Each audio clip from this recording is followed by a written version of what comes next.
오늘은 바이드노믹스의 주요 내용을 다뤄보려고 합니다. 다음 주 수요일이면 바이든이 대통령 취임식을 하죠. 바이든이 대통령 취임을 하고 나서 나올 수 있는 정책들에 대해서 시장은 기대를 하고 있습니다. 그거에 대해서 선반영된 기업들이 많이 있습니다. 어떤 기업들이 선반영이 되었냐면 현대차, CS윈드, 하나솔루션, LG화학, 삼성바이오로직스 등 자동차, 풍력, 태양광, 배터리, 헬스케어 기업들이 선반영이 되었죠. 바이든이 취임식 후에 나올 수 있는 정책들 중에 반영이 덜 되었거나 안 된 기업들도 있습니다. 그런 기업들을 살펴보려고 하는데, 그러려면 바이드노믹스에 대해서 잘 알아야 투자할 수 있습니다.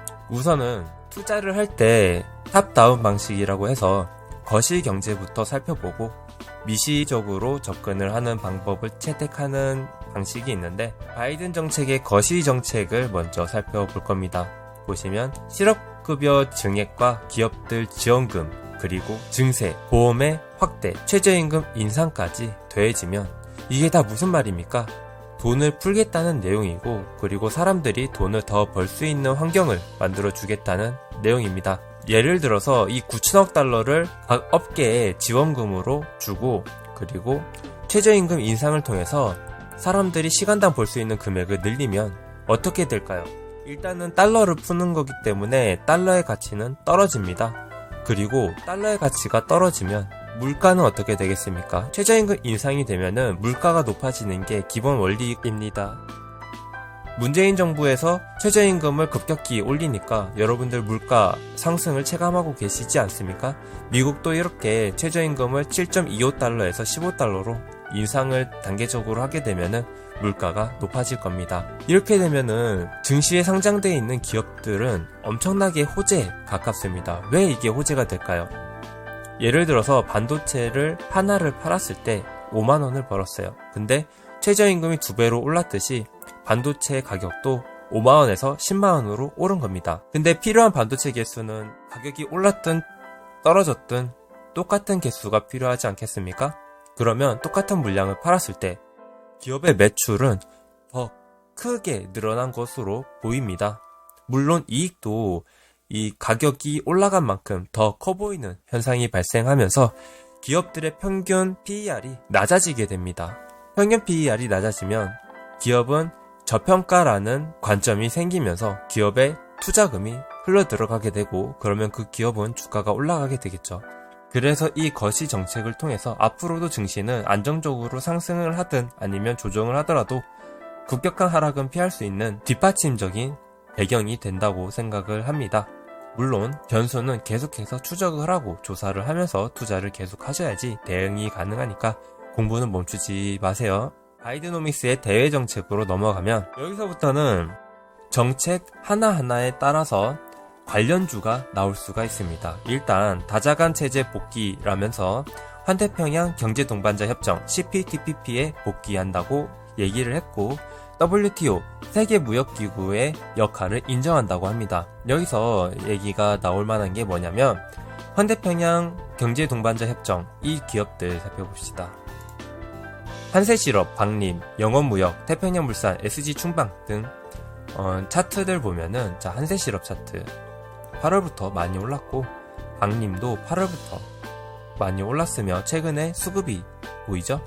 영원무역도 8월부터 많이 올랐으며 최근에 수급이 보이고, 태평양물산도 8월에 올랐으며 최근에 수급이 보이고, SG충방은 근데 대선주로도 엮이면서 수급이 오락가락 하는데, 여튼 이 기업들은 미국이 CPTPP 복귀를 한다면 수혜를 받을 수 있는 동남아시아에서 생산기지를 가지고 있는 기업들입니다. 그래서 살펴보면 좋을 것 같고요. WTO 역할 인정에 대해서는 얘기가 길어질 텐데, WTO 역할 인정이 뭐냐면, 자, 이 뉴스를 보시면 문제가 발생한 건 트럼프 정부 때입니다. 트럼프 정부 때 WTO 사무총장 선출하는 기간이 있었는데, 새 총장을 선출하려고 하는데 미국이 혼란을 야기했다고 얘기를 하죠. 그럼으로 인해서 미국의 반대가 계속되면 이 사무총장 선출하는 걸 미국이 반대를 계속 했었습니다. 트럼프 정부 때. 그렇게 해서 WTO 수장 부재가 장기화가 되고 있었습니다. 아직도 WTO의 사무총장이 선출되지 않았습니다. 그러므로 인해서 WTO는 제 역할을 하지 못하고 있는 거죠. 영향력이 계속해서 줄어져 나가고 있는데 왜 미국이 이 WTO 사무총장 선출을 반대해 왔었는지 배경을 알아보자면 좀 더 과거로 거슬러 올라가야 됩니다. 과거에 미국은 중국의 세계 무역기구 WTO에 가입을 하라고 계속해서 꼬셨었습니다. 그렇게 해서 중국이 가입을 했고 중국이 개방을 하면서 국제사회의 일원이 됐죠. 그렇게 해서 미국이 중국한테 기대를 했던 건 중국 정부가 개방성과 합리성을 통해서 정상적인 민주국가로 발전하기를 바랬던 겁니다. 근데 막상 패를 까보니까 중국이 개방을 했잖아요. 엄청난 성장을 통해서 자신감이 붙은 겁니다. 이후에 2012년도에 시진핑이 중국몽이라는 말을 사용하기 시작했습니다. 이게 뭐냐면 중국이 패권 국가로서 발돋움해서 세계 무역을 주름잡는 그런 정부가 되기를 기원하자 얘기를 했습니다. 트럼프는 미국을 위대하게 외치던 사람인데 중국이 이렇게 커지는 거에 대해서 위협을 느꼈고 그렇게 해서 WTO가 실패한 무역기구다 라고 생각을 해서 WTO에 대한 불신을 가지고 사무총장 선출을 거부를 했던 거죠. 근데 바이든은 다자간 체제 복귀라는 정책을 통해서 WTO 세계무역기구 기능을 정상화를 하고 사무총장 선출을 해서 역할을 잘 할 수 있게 인정하고 공정무역을 통해서 시장에 기회를 주겠다고 합니다. WTO 관련된 기업은 어떻게 분류가 되냐면 여기서 보시면 WTO 유명희 관련주라고 제가 적었습니다. 트럼프가 사무총장 선출을 거부했었던 이 사무총장 선출 주자가 2명입니다. 그 2명 중 1명이 유명희 씨인데 이분이 빈메모리 반도체 지원 계획을 밝힌 적이 있어서 빈메모리 관련주들이 유명희 관련주로 편입이 되었습니다. 대표적인 기업으로는 어보브 반도체하고 하나마이크론이 있고 이 기업들이 주가가 최근에 급등한 걸 볼 수가 있는데 반도체의 방향성, 빈메모리 반도체의 중요성, 그리고 유명희 씨의 정책과 WTO 세계무역기구의 사무총장이 된다면 빈메모리 반도체 산업 육성에 대한 관심을 많이 가졌던 분이시기 때문에 역할을 잘 해주신다면 한국 시장이 빈메모리 반도체 시장이 잘 성장해 나갈 것으로 기대가 되기 때문에 이 두 기업 또는 삼성전자 보셔도 됩니다. 빈메모리 반도체에 관련된 기업들을 살펴보면 좋을 것 같아서 소개시켜 드렸고요. 그리고 EU에 대한 자동차 관세 위협 중단을 하게 되면은 현대차가 조금 리스크가 생길 수 있지 않을까라는 생각은 하는데 이거에 대해서는 저도 좀 더 공부를 해봐야겠고 정확한 미국 정책을 살펴봐야 될 것 같아서 일단은 보류를 하고요. 미국, 인도 FTA 적극 추진도 있고 그리고 대중국 불공정 무역 대응을 해서 보복 관세 수단보다는 환경, 반독점, 반부패, 인권, 노동 등 협상과 연계, 환율 조작, 불법 수출 보조금, 지적재산권 도용 등 불공정 무역 관행에 적극 대응하겠다고 하는데 최근에 시진핑이 발표한 내용들 살펴보면은 일단은 환경하고 인권, 노동에 대해서는 굉장히 발전적으로 얘기를 하고 정책을 추려나가고 있습니다. 아무래도 시진핑이 트럼프 정부에서 엄청난 손해를 봤기 때문에 중국 내부에서도 시진핑 정책에 대한 불신이 많아요. 그래서 시진핑은 바이든 정부에 대비해서 이미 바이든 정부와 친해지려고 많은 노력을 기울이고 있는 것으로 보입니다. 오늘 주제 바이든노믹스에 대해서 거시정책과 대외정책까지 한번 살펴보았고 산업정책에 대해서 살펴볼 건데 여기까지 해보니까 어때요?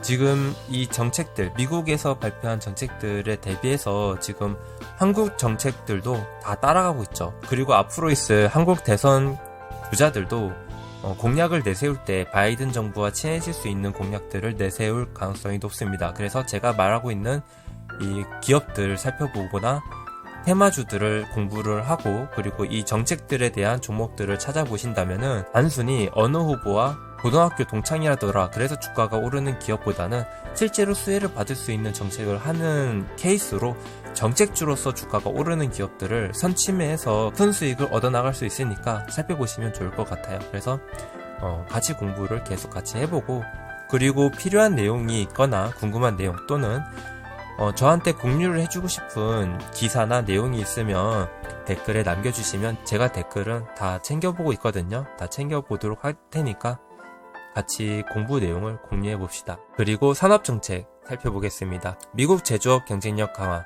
메이드 인 올 오브 아메리카.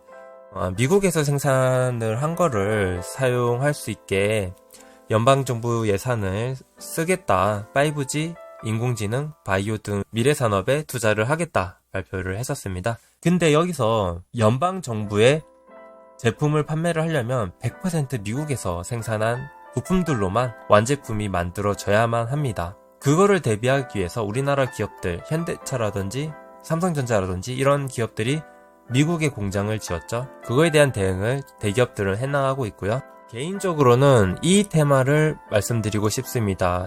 여기 보면은 미국산 제품 구매, 미국 제조업 경쟁력 강화 정책 수혜주라고 제가 적어놨는데, 테마에는 삼성전자, FNS테크, 코미코, 한양 ENG가 있습니다. 주가 상승률 보이시나요? 굉장하죠? 얘네들은 제가 방송에서 다뤘죠. 한양 ENG하고 FNS테크는 다룬 지 꽤 시간이 지났는데, 이런 기업들이 삼성전자 따라서 오스틴에 공장을 지은 케이스들입니다. 그걸 통해서 만약에 메이드 인 올 오브 아메리카 정책이 시행이 되면은 삼성전자에서 생산한 제품들을 미국 기업에 공급을 하게 되겠고, 그걸 통해서 반사적인 낙수 효과를 얻을 수 있겠죠. 그래서 이 테마주들도 살펴보면 좋을 것 같고요.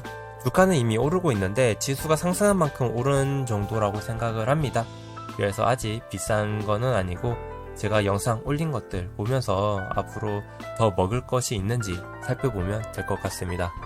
산업정책으로 돌아와서 4년간 2조 달러 낙후시설 재건 및 친환경 인프라 투자, 2050년까지 온실가스 제로 배출 달성, 파리 기후협정 재가입, 공공기관 차량 300만 대 청정에너지 차량으로 교체, 태양광 패널 5억 개 및 풍력터빈 6만 개 설치, 양질의 대중교통 시스템 확충, 건축부문 오염 감축 등의 지금 이거 말씀드리는 순간순간 기업들이 떠오르시죠? 예를 들어서 현대차, CS윈드, 하나솔루션, LG화학, 삼성바이오로지스 등이 떠오르시면 잘 공부하신 것 같습니다. 그렇게 해서 이 정책들하고 테마 기업들 한번 쭉 살펴봤고, 여러분들이 매일 뉴스를 살펴보고 그리고 정책에 대한 레포트들을 읽어 나가시고, 그렇게 해서 배경 지식이 좀 쌓이시면 이렇게 뉴스나 앞으로 나올 경제 정책 또는 경제 일정에서 이런 투자 아이디어를 얻고, 그걸 통해서 수혜주를 한번 정리를 해보고 돈이 될 수 있는지 분석을 할 수 있는 시간을 가지면 좋을 것 같아서 이번 영상 제작해 보았습니다. 기회가 되면은 기업들 하나하나 다 소개시켜 드리고 싶네요. 오늘도 같이 공부를 한번 해보았고, 영상들 보시면서 잘 따라오신 분들은 좋은 수익, 부자 되셨으면 좋겠습니다. 이상 시청해주셔서 감사합니다. 500만 개미였습니다.